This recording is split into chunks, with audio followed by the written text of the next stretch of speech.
கொஞ்சம் நிதர்சனமான உண்மை அப்படி என்ற பகுதியில் நான் சொல்லக்கூடிய அடுத்தது என்னன்னா, அடிமைத்துவம் வாழ்கிறது. இது அடுத்த பகுதி.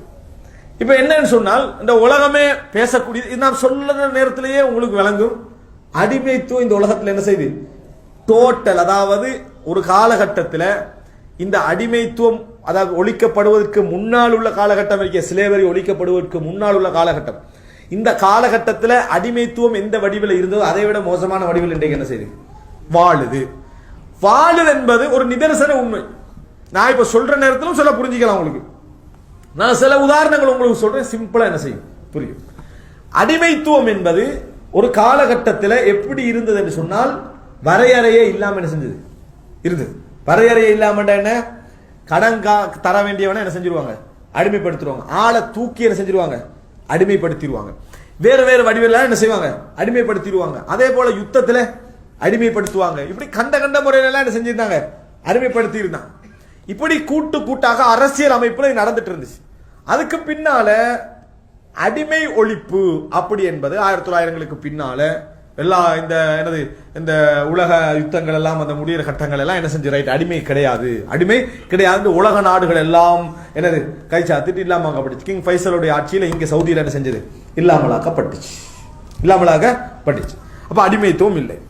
முஸ்லிம் சமுதாயத்தின் மீது வைக்கக்கூடிய பெரிய குற்றச்சாட்டு என்ன, உலகமே அடிமை இல்லை என்று சொல்லுது.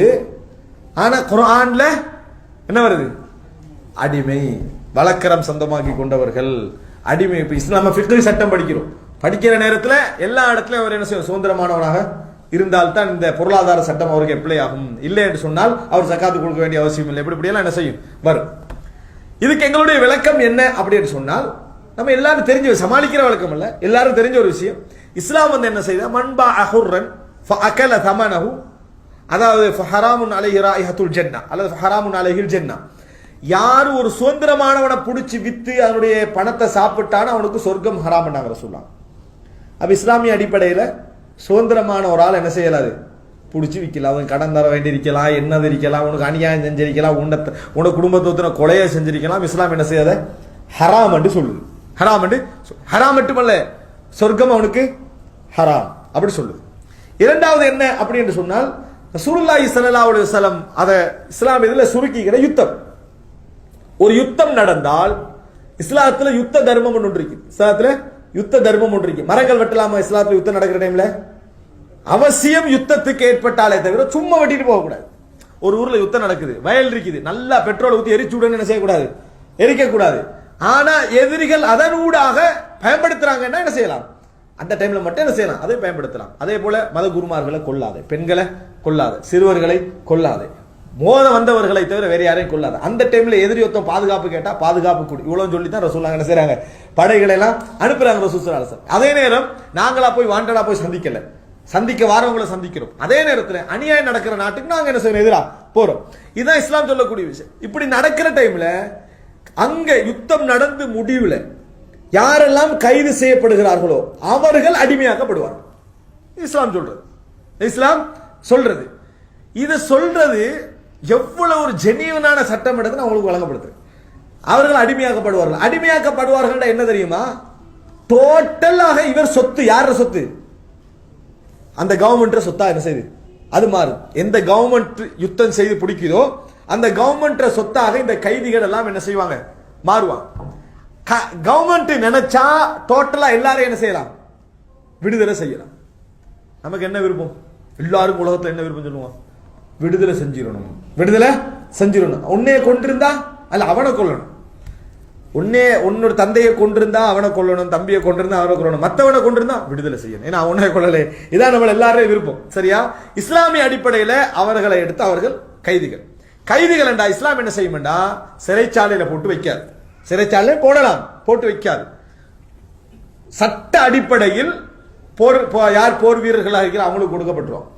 இது டோட்டல் சொத்து டோட்டல் அவர்கிட்ட இது இவர் வேலை வாங்கிக்கொள்வார், இவர் வேலை வாங்கிக்கொள்வார். அவருக்கு இவர் சாப்பாடு கொடுக்கணும், தூங்குறதுக்கு இடம் கொடுக்கணும், ட்ரெஸ் கொடுக்கணும், பாதுகாப்பு கொடுக்கணும், எல்லாம் செய்யணும், எல்லாம் செய்யணும். அவர் முஸ்லீம் ஆகினாலும் சரி, அவரு முஸ்லீமாக மாறினாலும் சரி, இதெல்லாம் அவர் என்ன செய்யணும், செய்யணும். இவர் நினைச்சா நீ வச்சுக்க, 1000 ரியாலத்தா இன்னொருத்தருக்கு என்ன செஞ்சிடலாம் கொடுத்து. இவர் நினைச்சா கவர்மெண்ட்டை கேட்க தேவையில்லை, நீ விடுதலை, நீ என்ன விடுதலை, இவ்வளவு என்ன செய்யலாம். இதுக்கு என்ன சொல்றாங்க தெரியுமா?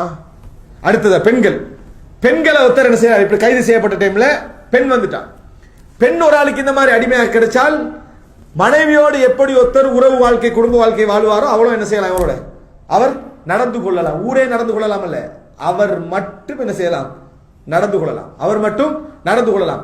நினைத்தால் எஜமானன் அந்த பெண்ணை இன்னொருவருக்கு திருமணம் முடிச்சு வைக்கலாம். அப்ப அது ஹராம், அது ஹராம். திருமணம் முடிச்சு வச்சா அவங்க 2 பேரும் என்ன கணவன் மனைவி என்ற சட்டத்துக்குள்ள என்ன செஞ்சிருவாங்க, வந்துருவாங்க. நினைச்சா விடுதலை செஞ்சிடலாம். இல்லையா இவர் மட்டும் ஒரு மனைவி வீட்டை எப்படி குடும்பம் நடத்துறா அது மாதிரி நடத்தலாம். மனைவி அல்ல. இந்த சட்டத்துக்கு தான் இவ்வளவு பாய்ச்சல்.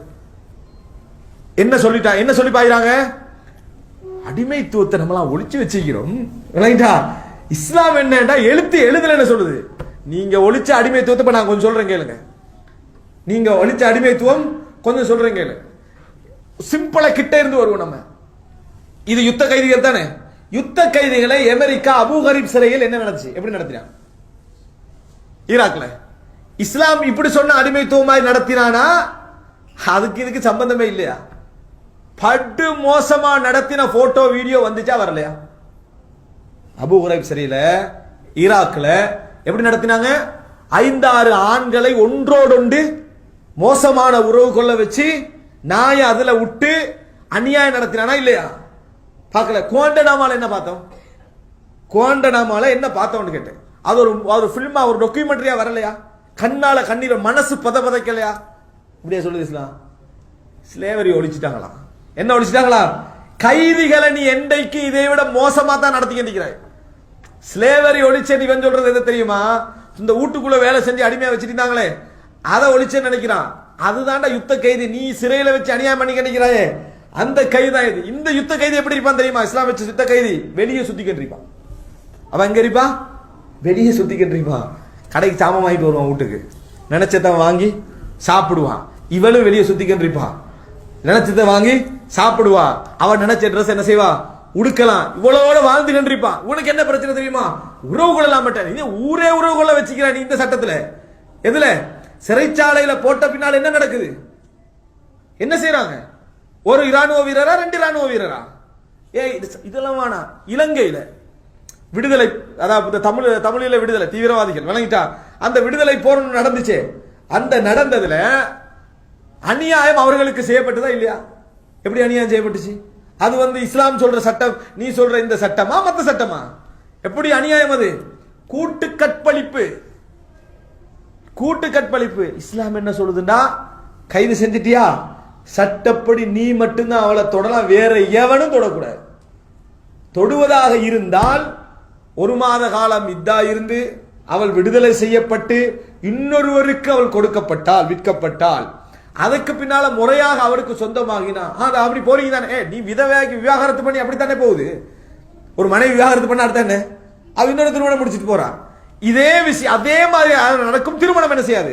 திருமணம் என்கின்ற ராபிதா மட்டும் இருக்காது. அதைத்தான் அமெரிக்கால நாடுகுள்ளா செஞ்சுட்டு இருக்கிறாங்க. மோதிரத்தை மாத்திரம் கல்யாணம் முடிஞ்சுதான். அதுக்கு முன்னாலேயே அதெல்லாம் செஞ்சு கேட்டுக்கிறாங்க. 7 வயசு 8 வயசு 12 வயசு 15 வயசு ட்ரிப் போற பிள்ளைகளுக்கெல்லாம் அது முக்கியமான பொருட்கள்லாம் கேட்கிறாங்க. என்னென்ன பொருட்கள்லாம் இருக்குதா ட்ரிப் போற ஸ்கூல் பிள்ளைகளுக்கு?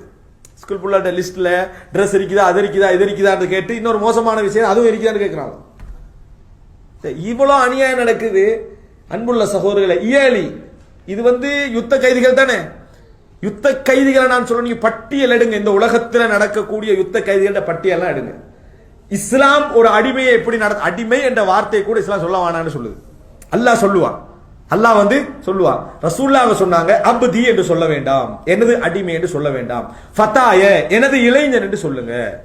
அமதி எனது அடிமை பெண் என்று சொல்ல வேண்டாம். ஃபதாதி எனது யுவதி என்று சொல்லுங்க. ஹதீஸ். அதே போல அடிமையை பார்த்து சொல்லுது இஸ்லாம். ரப்பி எனது எஜமான் என்று சொல்ல வேண்டாம், செய்யதி என்று சொல்லு, எனது தலைவன் என்ன சொல்லு. இந்த மாதிரி அழகான முறையில் எல்லாம் சொல்லி கொடுத்து விடுதலைக்கு, சிறை கைதிகளுடைய விடுதலைக்கான தூண்டுதல். இதே ஒரு சிறை கைதி பிடிக்கப்பட்ட பின்னால அவன் அடுத்த நாள் இஸ்லாத்துக்கு வாரான். இஸ்லாம் தூண்டுது, உண்ட உரிமை தான், விடுதலை செஞ்சிரு. அவன் என்ன செஞ்சிரு? விடுதலை செஞ்சிரு. சொல்லி கேட்கலையா இவனா 2-3 விஷயத்துல விடுவானே தவறல, அப்ப நிர்பந்தமா என்ன செய்யுது? அடிமை விடுதலை கொண்டு வருதா இல்லையா? கைதி இஸ்லாத்துல அடுத்த நாள் விடுதலையாக வாய்ப்பு இருக்குது. அடுத்த நாள் விடுதலையாக வாய்ப்பு இருக்குது. அதுக்கு அடுத்த நாள் விடுதலையாக வாய்ப்பு இருக்குது. ஆனா கைதி என்ற ஒன்றை இஸ்லாம் இல்லாமக்காது. நீ செய்யறது அநியாயம். நீ செய்யற என்னது? பெண் கைது செய்யப்பட்ட எல்லா பெண்களையும் கொண்டு போய் பொது சிறையில் அடைக்கிறது. அவன் யாரு? நாட்டு துரோகி. அவனுக்கு பேர் என்ன?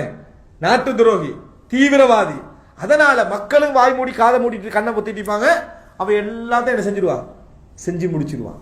புறவு என்னது? இஸ்லாம் அடிமை பெண்களை பத்தி சொல்லுது, அது சொல்லுது, இது சொல்லுது. ஒப்பிட்டு பாருங்க அன்புள்ள சகோதரர்களே.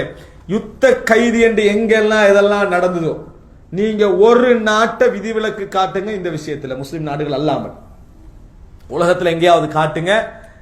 இஸ்லாம் கைதியை எப்படி, கைதியை அடிமைன்றது கைதியை சொல்றது, கைதிய எப்படி கொடுத்து நடைமுறைப்படுத்த சொல்லுதோ அதை விட கேவலமா, இதை கேவலம் நீ சொன்னீங்கன்னா அதை விட படு கேவலமாகத்தான் எல்லாரும் நடத்திக்கிட்டு. இப்ப எது சிறந்த சொல்லுங்க? இதுதான் சார். இஸ்லாம் அடிமை முறையெல்லாம் ஒழிக்கல. அடிமை முறையை ஒழிச்சது எந்த அடிமை முறையை? சுதந்திரமானவனை பிடிச்சி என்ன செய்யறது? கொண்டு போய் உள்ளுக்க போடுறது, கடனுக்காக ஒத்தனை பிடிச்சி உள்ளுக்க போடுறது, என்னது கடத்துறது, ஆள் கடத்துறது, இதெல்லாம் ஹராம். யுத்த கைதி என்ன? யுத்த கைதி தான். அவர்களுக்கு இந்த சட்டம் என்றைக்கும் என்ன செய்யும்? விரிக்கும்.